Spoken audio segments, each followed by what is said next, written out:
मैं सब कुछ जानता हूँ एमएलएम के बारे में, मुझे बताने की जरूरत नहीं है। रिप्लाई क्या करना है? वाह, आप सब जानते हैं, ये तो हमारे लिए सौभाग्य वाली बात है सर कि हमारी मुलाकात एक बहुत ही जानकार व्यक्ति से हुई। मैं रिस्पेक्ट करता हूँ सर आपकी जानकारी की। ये सच है, हम फील्ड में जाते हैं हम एमएलएम के बारे में बताने के लिए, पर कुछ ऐसे लोगों से टकराते हैं जो ऑलरेडी एमएलएम के बारे में बहुत कुछ नॉलेज रखते हैं सर। और हमें बड़ी खुशी होती है ऐसे लोगों से मिलकर, क्योंकि वहाँ फिर से कुछ नया सीखने को मिलता है। क्योंकि आप तो जानते ही होंगे सर, क्योंकि ये जो है ना जोड़ने तोड़ने से ज़्यादा सीखने सिखाने वाला बिजनेस है। तो बताइए सर, एमएलएम के बारे में आप क्या जानते हैं? एक्चुअल में क्या है सर, मैं भी अभी अभी स्टार्ट किया हूँ काम को। थोड़ा सा गहराई से बताएंगे आप तो मैं समझ पाऊंगा। और अगर यह काम ठीक नहीं है, गंदा काम है, तो मैं भी क्यों करूंगा सर? जबरदस्ती का जानबूझकर थोड़ी ना फालतू का काम करूंगा। आप कुछ बताएंगे तो मेरे भी ज्ञान में कुछ वृद्धि होगी, ताकि आगे लोगों को समझाने में आसानी होगी, है ना? अगर अच्छा काम हो तो, और बुरा काम हो तो बिल्कुल नहीं करूंगा सर। ये रहा सर पेपर और ये रहा पेन। इस बात पर सामने वाला बोल सकता है इसमें पेपर पेन वाली बात नहीं है सर, इसमें क्या है, जुड़ते हैं जोड़ते हैं, तो अपने को बोलना है। ठीक है, इसमें बताइए ना सर, पेपर में बताइए ना कैसे जुड़ते हैं कैसे जोड़ते हैं। अरे उसमें क्या पेपर में बताना है यार, फंसना है और फंसाना है। नहीं, पेपर में थोड़ा सा बताइए ना सर, एक पेपर दो पेपर जितना भी आप यूज कर सकते हैं, कोई दिक्कत नहीं है। कैसे फंसते हैं कैसे फंसाते हैं, थोड़ा सा पेपर में बताएंगे तो ज्यादा क्लियर होगा ना सर।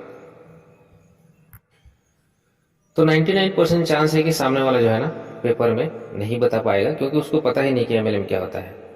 तो अब सामने वाले को रिप्लाई करना है। आप बिल्कुल सच बता रहे हैं सर, आप जो भी बोल रहे हैं बिल्कुल सच बोल रहे हैं, बिल्कुल ठीक बता रहे हैं एमएलएम के बारे में। लेकिन सर एमएलएम के बारे में मुझे भी थोड़ा बहुत जानकारी है।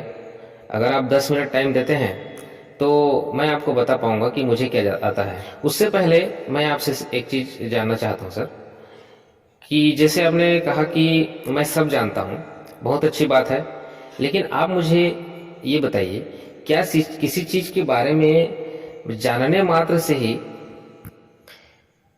काम हो जाता है, या फिर उसको जानने के बाद उसको इम्प्लीमेंट भी करना पड़ता है सर? देखिए सर, बात को समझने की कोशिश करिए। उदाहरण के तौर पे हम सबको पता है कि पूरी दुनिया को पता है ना, कि पूरी दुनिया को पता है कि सुबह जल्दी उठकर मॉर्निंग वॉक में जाने से, योग प्राणायाम करने से हमारा शरीर जो है ना बहुत स्वस्थ रहता है ना? कभी भी डॉक्टर के पास जाना नहीं पड़ता है। ये सब लोग जानते हैं सर। लेकिन आप मुझे बताइए, इसको कितने लोग अपने लाइफ में इम्प्लीमेंट करते हैं सर? नहीं के बराबर लोग। सबको पता है सर, अच्छी पढ़ाई करने से, मेहनत करने से जिंदगी में सफलता हासिल हो सकती है। लेकिन कितने लोग ऐसा करते हैं सर? हार्ड वर्क करने से आदमी गरीब से अमीर बन सकता है, ये सब जानते हैं, है ना? लेकिन कितने लोग ऐसा करते हैं सर? आप बताइए ना मुझे। क्या लोग नहीं जानते सब कि हमें जल्दी उठना चाहिए, हमें गलत संगति में नहीं पड़ना चाहिए, हमें बुरी आदतों को छोड़ देना चाहिए? ये बात तो सब जानते हैं, है ना? लेकिन क्या जानने से ही आदमी महान बन सकता है सर? अच्छी बातें उसे जानकारी को अपने जीवन में इम्प्लीमेंट करने से ही हम कुछ कर पाएंगे। आपने कहा कि एमएलएम के बारे में सब जानता हूँ, बहुत अच्छी बात है सर। हम नहीं बोल रहे हैं कि नहीं जानते हैं आप, लेकिन आप मुझे बताइए, क्या एमएलएम के बारे में जान मात्र लेने से ही आपकी जिंदगी में बदलाव आ सकती है, या उसको इम्प्लीमेंट करना पड़ेगा सर? आप एमएलएम के बारे में जान रहे हैं सर, तो यह तो जरूर जानते होंगे कि कुछ लोग ऐसे हैं जो एमएलएम में लाखों करोड़ रुपए कमा रहे हैं, है कि नहीं? गलत बोल रहा हूँ क्या? तो जो लाखों करोड़ रुपए कमा रहे हैं सर, उन लोगों के बारे में जानकारी हासिल करेंगे तो उन लोग एमएलएम को जानते भी हैं, मानते भी हैं सर, और उसको अपने जीवन में इम्प्लीमेंट भी करते हैं। तब कहीं जाके लाखों करोड़ रुपए कमा रहे हैं सर, ना कि केवल जानने से कमा रहे होंगे। हमको पता है सर, अभी इंडिया में एमएलएम में के बारे में 80 to 90% लोग जो है ना जान रहे हैं। कोई सही तरीके से जान रहा है, कोई गलत तरीके से जान रहा है, लेकिन सब जान रहे हैं। लेकिन क्या होता है कि किसी भी चीज को जानते हुए इंसान को अपने लाइफ में इम्प्लीमेंट करने के लिए एक कोच की आवश्यकता होती है। उदाहरण के तौर पे, जैसे मुझे पता है कि मैं जिम जाऊंगा तो मेरा बॉडी बनेगा, ये जानता हूँ सर, लेकिन मैं बॉडी बनाने के का प्रयास करूंगा तो शायद सफल नहीं हो पाऊंगा। उसके लिए मैं एक जिम ट्रेनर रखूंगा सर, ताकि वह मुझे गाइड करे, वह मुझे सपोर्ट करे, वह मेरी कमजोरियों को दूर करे, और इस चीज के लिए मैं उसको शायद पैसा भी दूंगा सर।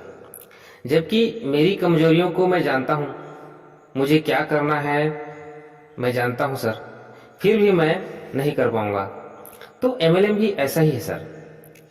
यहाँ लगभग सारे लोग जान रहे हैं लेकिन सफल नहीं हो पा रहे हैं। क्यों? क्योंकि लोग सोच रहे हैं मैं जान रहा हूँ, मुझे कुछ करने की जरूरत नहीं है, और कुछ लोग कर रहे हैं तो बिना कोच के कर रहे हैं सर। और वहीं पर फिर जैसे बिना कोच के आदमी सक्सेसफुल बॉडी बिल्डर नहीं बन पाता, बल्कि उल्टा बीमार पड़ जाता है। उसी तरह से एमएलएम में भी सक्सेस बिना जो कोच है, बिना कोच के सर सक्सेस नहीं हो पाता, बल्कि उल्टा निगेटिव हो जाता है सर। तो हम लोग भी जो भी कर रहे हैं सर एमएलएम में अपने मर्जी से नहीं कर रहे हैं। हमारा जो कोच है, हमारा जो ट्रेनर है, हमारे जो ग्रेट गुरु हैं लोग हैं, जिन लोग महीने के 70,000, 80,000, 1 लाख, 10 लाख, 50 लाख रुपए तक कमा रहे हैं, ऐसे लोगों के गाइडलाइन में रह कर रहे हैं सर, ताकि कहीं पर धोखा ना हो, तब कहीं जाकर कुछ हासिल हो पा रहा है सर। अदरवाइज जानता तो मैं भी था आपकी तरह, लेकिन कमा कुछ नहीं रहा था सर। तो हमारे कोच लोगों की मदद से मैं भी थोड़ा बहुत जानता हूँ सर। अगर आप 10 मिनट टाइम दें तो मैं आपको बताऊंगा कि मुझे क्या पता है। मैं मेरे कंपनी के बारे में, प्लान के बारे में, प्रोडक्ट के बारे में कुछ नहीं बताऊंगा। मैं बस ये बताऊंगा सर कि मुझे क्या आता है।